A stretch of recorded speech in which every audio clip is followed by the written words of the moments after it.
আওয়ামী লীগের সাবেক সংসদ সদস্য হাজী মোহাম্মদ সেলিমকে আটক করা হয়েছে।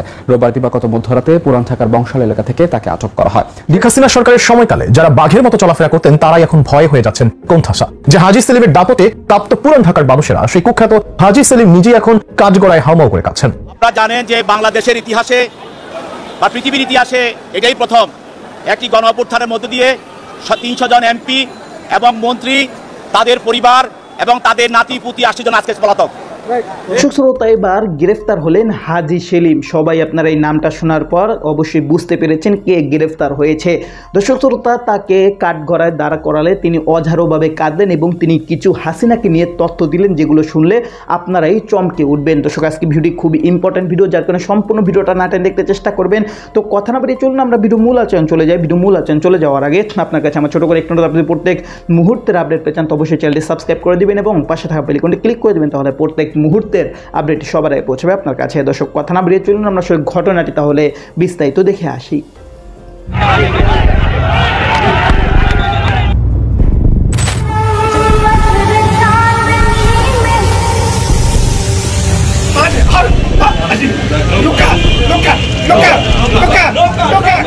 নির্যাতন, খুন, চুরি, দুর্নীতি ও অবৈধ আয়ের মতো নানা অভিযোগে অভিযুক্ত ঢাকা ৭ আসনের সাবেক এমপি হাজী সেলিম। এছাড়া জোরপূর্বক উচ্ছেদ করে তালা ঝুলিয়ে দেওয়া, ওয়াসার জমি দখল করে পেট্রোল পাম্প নির্মাণ, নদীর জমি দখল করে কোল্ড স্টোরেজ, ছাত্রাবাস দখল করে মার্কেট নির্মাণ সহ আরো অনেক অভিযোগ রয়েছে হাজী সেলিমের বিরুদ্ধে। এক সময়ের পান ব্যবসায়ী সেলিম রাজনীতিতে আসেন বিএনপির মাধ্যমে। পড়াশোনা করেছেন নবম শ্রেণী পর্যন্ত। ১৯৯৪ সালে ঢাকা সিটি কর্পোরেশনের ৬৫ ও ৬৬ নম্বর ওয়ার্ডের কমিশনার নির্বাচিত হন।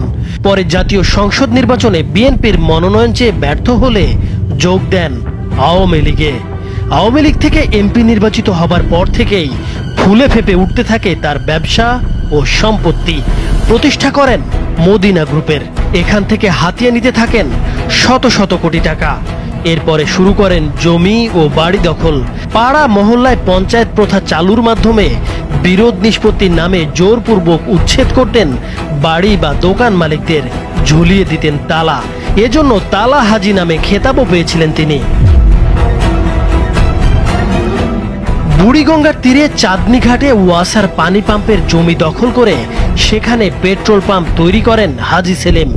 এছাড়া সোয়ারিঘাট নদী তীর দখল করে সেখানে গড়ে তোলেন চাঁদ সর্দার কোল্ড স্টোরেজ।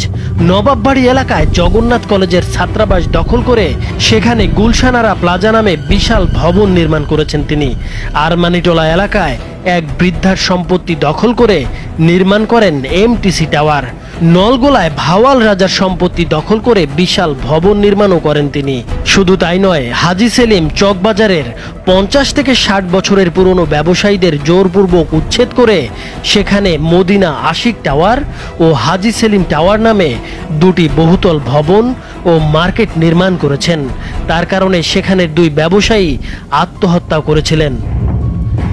যেখানেই চোখ পড়েছে সেটাই দখল করে নিয়েছেন হাজী সেলিম। এভাবেই হাজী সেলিম রাজধানীর পুরান ঢাকার বিভিন্ন জায়গায় বিপুল পরিমাণ সম্পদের মালিক বনে যান। হাইকোর্টের নিষেধাজ্ঞা তোয়াক্কা না করে গত বছরেও ঢাকার প্রথম বাণিজ্যিক ভবন হিসেবে পরিচিত চকবাজারের ১০০ বর্ষেরও বেশি পুরনো জাহাজ বাড়ি গুড়িয়ে দিয়েছেন হাজী সেলিম। জানা গেছে, রাজধানী ছাড়াও দেশের বিভিন্ন জেলায় নামে বেনামে হাজী সেলিম ও তার পরিবারের সদস্যদের নামে অসংখ্য বাড়ি ও ফ্ল্যাট রয়েছে। এছাড়া পায়রা বন্দর এলাকায় প্রচুর ভূসম্পত্তি কিনেছেন তিনি। ২০১৬ সালের মাঝামাঝিতে ব্রেইন স্ট্রোকের কারণে বাকশক্তি হারিয়ে ফেলেছেন তিনি। সম্প্রতি পুরান ঢাকার বংশাল থেকে গ্রেপ্তার হয়ে ৫ দিনের রিমান্ডে আছেন তিনি। আদালতের কাঠগড়ায় তোলার পর তিনি কান্নায় ভেঙে পড়েছিলেন। পরে হলফনামায় স্বাক্ষর নিতে চাইলে তিনি স্বাক্ষর করতে পারেন না বলে জানান। পরে তার টিপসই নিয়ে আদালতে তার পক্ষে হলফনামা দাখিল করেন তার আইন। তো দর্শক, আপনারা এই ভিডিও দেখলেন। ভিডিও দেখে যদি আপনার কোনো মন্তব্য থাকে তাহলে অবশ্যই কমেন্ট বক্সে আপনার মূল্যবান মন্তব্য জানিয়ে দিবেন। দর্শক, এখন আমরা পরবর্তী আরেকটি ভিডিও দেখবো, যেটা দ্বারা আমরা আরও কিছু তথ্য আমরা জানতে পারবো। দর্শক, চলুন আমরা সেই ভিডিওটি বিস্তারিত দেখে আসি। আপনারা জানেন যে বাংলাদেশের ইতিহাসে বা পৃথিবীর ইতিহাসে এটাই প্রথম একটি গণ অভ্যুত্থানের মধ্য দিয়ে 300 জন এমপি এবং মন্ত্রী, তাদের পরিবার এবং তাদের নাতি পুতি 80 জন আজকে পলাতক। তার মধ্যে একজন হলো হাজী সেলিম, তার সে 2 বার লালবাগের এমপি ছিল, এর পরবর্তী তার ছেলে এমপি, তার পুরো পরিবার, তার আত্মীয় স্বজন তারা পলাতক। এর কারণ এই হাজী সেলিম লালবাগ এলাকায় 2 বার অবৈধভাবে পার্লামেন্টে ভোট চুরি করে নির্বাচিত হয়েছিল এবং সে ওই এলাকায় একটি সেলিমাবাদ কায়েম করেছিল। সেখানে সে সরকারি জমি দখল, সাধারণ মানুষের মার্কেট দখল, এমনকি আপনার শৌচাগার দখল করে সেখানে মার্কেট করেছে এবং বহু মানুষের জীবিকা সে গ্রাস করে নিয়েছে, মানুষের সম্পদ দখল করেছে, মানুষের মার্কেট দখল করেছে, মানুষের ব্যবসা প্রতিষ্ঠান দখল করেছে। সর্বোপরি ওই এলাকায় সে একটি রাজত্ব, সন্ত্রাসী রাজত্ব কায়েম করেছিল এবং সে আপনারা জানেন জগন্নাথ হল শত ছাত্রদের বাধার কারণে দখল করে সেখানে একটি মার্কেট তৈরি করেছিল। এক কথায় বলতে গেলে গত 15 বছর এই লালবাগ এলাকায় এবং অত্র এলাকায় তার সংসদীয় এলাকায় একটি সন্ত্রাসের দখলত্বের রাজত্ব কায়েম করেছিল। আজকে ওই এলাকার মানুষ নিঃশ্বাস ফেলছে এবং একটি সন্ত্রাসী অবস্থান থেকে মানুষ রেহাই পাচ্ছে। তাই আপনারা জানেন যে ছাত্র এবং জনতার আন্দোলন, কোটা বিরোধী আন্দোলনের সময় আওয়ামী লীগের পক্ষ থেকে তার নেতা কর্মী এবং সাবেক এমপিদেরকে নির্দেশ দেওয়া হয়েছিল যে আন্দোলনকে থামানোর জন্য, এই আন্দোলনকে স্তব্ধ করে দেওয়ার জন্য। সেই হিসাবে হাজী সেলিম এবং তার পুত্র এবং এলাকার যুবলীগ, ছাত্রলীগ সবাই নেতৃত্বে এই ছাত্র জনতার আন্দোলনের উপরে তারা ঝাঁপিয়ে পড়ে। এর পরিপ্রেক্ষিতে গত 18/7/24 তারিখে তাদের সংসদীয় এলাকায়, আজিমপুর সরকারি আবাসিক এলাকায়, আজিমপুর তার সংসদীয় এলাকায় এক ছাত্র জনতার, এই বৈষম্য বিরোধী ছাত্র জনতার মিছিলে পুলিশ গুলি চালায়। এই গুলিতে আইডিএল কলেজের 1ম বর্ষের ছাত্র, মেধাবী ছাত্র খালিদ হাসান সাইফুল্লাহ বুকে, পিঠে, মাথায় গুলিবিদ্ধ হয়ে মারা যায়। এই হত্যা মামলায় তার পিতা এই হাজী সেলিম সহ অনেকের বিরুদ্ধে মামলা করে। তার মধ্যে এই মামলায় এজাহার নামীয় আসামি হলো হাজী সেলিম, 25 নম্বর এজাহার নামী আসামি। এই মামলায় তদন্তকারী কর্মকর্তা এই তদন্তকালে এই আসামির বিরুদ্ধে এই মামলার সঙ্গে জড়িত থাকার সুনির্দিষ্ট অভিযোগ পায় এবং আরও ঘটনা, এই ঘটনার সঙ্গে আরও কারা জড়িত এবং কিভাবে এই সাইফুল্লাহ হত্যা হলো এবং এই পিছনে পরিকল্পনা, সহায়তা এবং ষড়যন্ত্রে কারা জড়িত, এই বিষয়গুলি উদ্ঘাটন করার জন্য তাকে আরও জিজ্ঞাসাবাদ করা প্রয়োজন। সেই মর্মে 10 দিনের রিমান্ড প্রার্থনা করে তদন্তকারী কর্মকর্তা।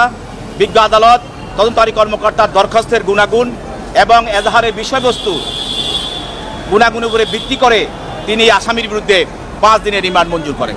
আসামি পক্ষের আইনজীবী বলছেন যে মামলার ভিতরে বলা আছে সে গুলি করে নাই, পুলিশ গুলি করেছে। আমরা বলেছি যে ফৌজদারি আমাদের যে দণ্ডবিধি আছে সেখানে বলা আছে যে ষড়যন্ত্রকারী, পরিকল্পনাকারী এবং অপরাধের সঙ্গে যে ষড়যন্ত্র করে, যে মদতদাতা, সহায়তাকারী যে ঘটনা ঘটায় তার যে অপরাধ, যে শাস্তি ওই ষড়যন্ত্রকারী, মদতদাতা এবং সহায়তাকারীর একই অপরাধে সে অপরাধী। সেই হিসাবে এই হাজী সেলিম এই হত্যার সঙ্গে আরও অন্য এজাহার নামী যারা তার হত্যার সঙ্গে, ষড়যন্ত্রের সঙ্গে তারা জড়িত, মদতদাতা, সহায়তাকারী এবং পরিকল্পনাকারী। রাষ্ট্রপক্ষ রিমান্ড চেয়েছিলেন 10 দিনের। আমরা বলছিলাম যে 10 দিনের যে রিমান্ড চেয়েছিলেন উনি তো বাক প্রতি। তো দর্শক, আপনার সম্পূর্ণ ভিডিও দেখলেন। সম্পূর্ণ ভিডিও দেখে যদি আপনার কোনো মন্তব্য থাকে তাহলে অবশ্যই কমেন্ট বক্সে কমেন্ট আপনার মূল্যবান মন্তব্য জানিয়ে দেবেন। দর্শক, কথা বলতে বলতে আমরা ভিডিও শেষ পেয়ে চলে এসেছি। ভিডিওকে শেষ করে আপনার কাছে আবার উৎকোচ আপনি প্রত্যেক মুহূর্তের আপডেট পেয়েছেন, তো অবশ্যই চ্যানেলটি সাবস্ক্রাইব করে দেবেন এবং পাশে থাকা বেল আইকনটি ক্লিক করে দেবেন, তাহলে প্রত্যেক মুহূর্তের আপডেটটি সবারই পৌঁছবে আপনার কাছে। তো বিশেষ করে সবাই ভালো থাকবেন, সুস্থ থাকবেন। আল্লাহ হাফেজ।